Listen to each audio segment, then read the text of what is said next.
Now at 5:30, carjacking arrest. Deputies say this is the man who kidnapped a mother and son who were practicing driving at a Weston elementary school. Deputies say the kidnapper was captured thanks in part to a Good Samaritan. And tonight he's being held in jail while the son recovers from a gunshot wound he received while struggling with his captor. CBS 4's Ted Scouten has more on what happened from West Broward.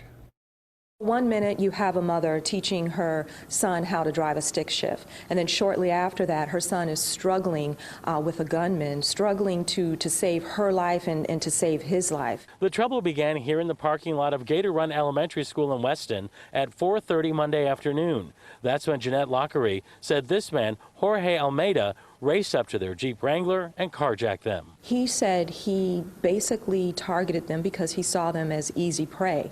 While the mother was in this parking lot teaching her son how to drive the stick shift. Lockery's 18-year-old son Brandon Haynes was behind the wheel, driving up US 27 at gunpoint. The trip ended here at this boat ramp when the two were ordered out of the Jeep and over to a picnic table. That's when the teenage son made his move, going after Almeida's gun. But he got shot in the knee in the process. He got into a struggle with the suspect.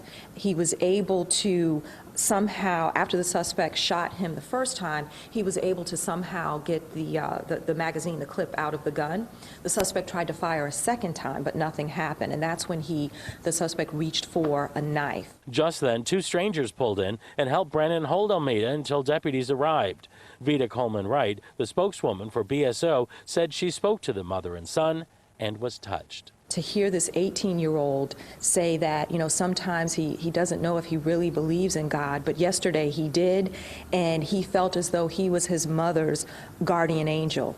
And she in turn said that he was her hero.